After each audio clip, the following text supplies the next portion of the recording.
नमस्कार श्रोताओं, हमारे YouTube चैनल में आप सभी लोगों का हार्दिक स्वागत व अभिनंदन करता हूं।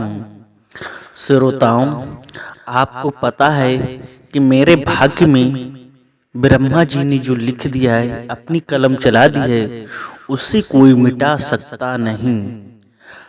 लेकिन अर्थात इस भारत में, इस दुनिया में ब्रह्मा जी के लेख को भी मिटाने वाले लोग पैदा हुए थे इस धरती पर। श्रोताओं, आज मैं आपको एक कहानी के माध्यम से बताऊंगा कि जाति कभी छिप नहीं सकती। कहते हैं कि जाति अपना असर दिखाई देती है। श्रोताओं, आपसे विनम्र निवेदन है, मेरी वीडियो की समाप्ति तक जरूर बने रहें। श्रोताओं, एक समय की बात है, एक ऋषि मुनि त्रिकालदर्शी तपस्या कर रहे थे।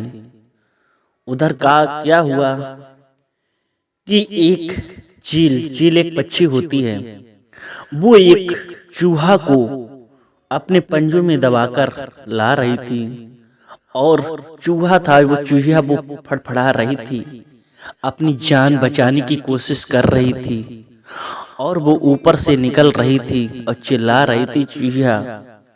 उसी समय चूहिया उसी ऋषि मुनि जो त्रिकालदर्शी ऋषि थे, उनके गोदी में वो छूट के गिर गई।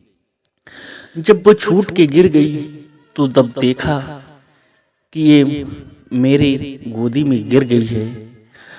तो उन्होंने आंखें खोली। संत ने कहा, मैं इसका भाग्य देखता हूँ, क्या लिखा है।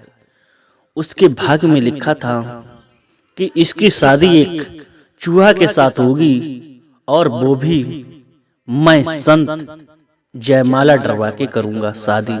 चूहा की शादी किसके साथ होगी? एक चूहा के साथ। श्रोताओं, जो त्रिकालदर्शी संत थे, महापुरुष थे, उन्होंने कहा, मैं अपनी शक्ति से, तपोबल से इसका भाग्य बदल दूंगा। इसकी तो शादी मैं किसी देवता के साथ कराऊंगा और मैं अर्थात चूहा के साथ नहीं कराऊंगा। लेकिन ब्रह्मा जी ने जो कलम चला दी, उसे मिटाने वाला कोई नहीं है। श्रोताओं, अब आप ध्यान से सुनिए। ऋषि मुनि ने उस चूहा को एक कन्या बना दी, बहुत ही सुंदर कन्या, रति के समान दिखने वाली कन्या, बहुत ही सुंदर हो गई। उसके बाद धीरे धीरे वो विवाह योग्य हो गई। फिर ऋषि जी ने कहा, इसकी सगाई की जाए। तो सगाई में उन्होंने सबसे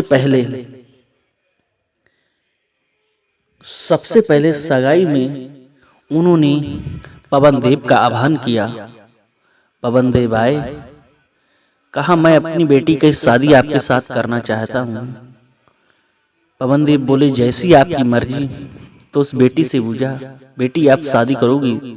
बेटी ने कह दिया कि मैं भाई इनसे पवन देव से शादी नहीं कर सकती हूँ। ये तो बहुत तेज रफ्तार से चलते हैं, ना इधर रुकते हैं ना उधर रुकते हैं, इनका तो हमेशा चलने का ही काम है। पिताजी, मैं इनसे शादी नहीं कर सकती हूँ। गुरु जी ने क्षमा याचना मांगी, चले गए। उसके बाद में उन्होंने इंद्रदेव को बुलाया, इंद्रदेव का आह्वान किया। इंद्रदेव से कहा, मैं अपनी बेटी की शादी आपके साथ करना चाहता हूँ। श्रोताओं, तो बेटी ने जवाब दिया, हे पिताजी, ये तो त्रिलोकीनाथ सबके देवताओं के देवता हैं, इन्हें तो परिलोक अप्सराओं से भी नहीं फुर्सत मिलती है, ये मुझसे क्या शादी करेंगी। श्रोताओं, ये बात कह के बेटी ने मना कर दिया कि मैं इनसे शादी नहीं करूंगा। ऋषि ने इंद्रदेव से क्षमा याचना मांगकर चले गए।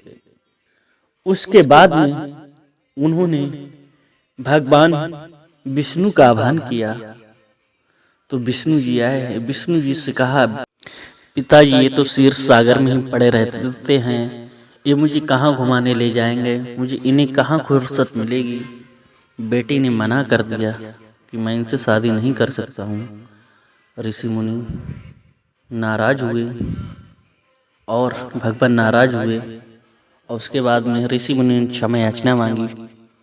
उसके बाद उन्होंने भगवान शिव शंकर को बुलाया कहा आपको मेरी बेटी से शादी करनी होगी। तो बेटी बोली ये तो भूतों के नाथ हैं, मैं इनसे शादी नहीं कर सकती हूँ। श्रोताओं, उसके बाद में उनसे भी बेटी ने शादी के लिए मना कर दिया। ऋषि मुनि कह रहे थे मैं देवता के साथ शादी करूंगा। उसके बाद में ऋषि मुनि ने अग्निदेव का आह्वान किया। अग्निदेव आए, कहा मेरी बेटी की शादी आपके साथ करनी है, आप मेरी बेटी के साथ शादी करोगे? बोले जैसे आपकी मर्जी। बेटी से पूछिए बेटी आप अग्निदेव से शादी करोगे? तो बेटी ने कह दिया मैं शादी नहीं करूंगी पिताजी, ये तो अग्नि के समान तपते रहते, मैं इनके साथ भला कैसे रह सकती हूँ। श्रोताओं, बेटी ने अग्निदेव से ही मना कर दिया। श्रोताओं, उसके बाद ऋषि मुनि ने सूर्यदेव का आह्वान किया। सूर्यदेव आए, कहा आपको मेरी पुत्री से शादी करनी होगी। तो बेटी ने कहा मैं सूर्यदेव से भी नहीं करूंगी, क्योंकि सूर्यदेव तो अपना प्रकाश में किसी को भी जला सकते हैं। श्रोताओं, जब सूर्यदेव ने भी शादी नहीं की, सारे देवताओं ने मना कर दी, उसके बाद में लास्ट में एक ही चारा बचा था। तो शंकर भगवान ने कह दिया कि अब आप गणेश जी को बुलाइए। उसके बाद में जब गणेश जी आए शादी के लिए, तो गणेश जी ने कहा हे ऋषि मुनि, मेरी तो शादी हो चुकी है रिद्धि सिद्धि के साथ, सिद्धि रिद्धि के साथ। आप मेरे ये मूसक चूहा जी है, इससे शादी कर लो।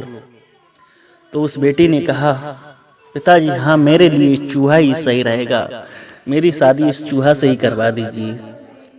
चूहा को भी उन्होंने एक मनुष्य बनाया और जयमाला डाल दी। जयमाला डाल के दोनों लोगों को चूहा बना दिया और सदा स्वागिल का आशीर्वाद दिया ऋषि मुनि ने, और चले गए। देखिए श्रोताओं, जात कभी छिप नहीं सकती है। चूहा की शादी चूहा के साथ ही होनी थी। ऋषि मुनि ने काफी भाग्य बदला नहीं, मगर ब्रह्मा जी का लिखा हुआ नहीं मिटला। श्रोताओं, अब अगर आपको ये वीडियो अच्छी लगी तो लाइक शेयर, चैनल को सब्सक्राइब जरूर करें। फिर मिलते हैं एक नई वीडियो के साथ। जय हिंद, वंदे मातरम।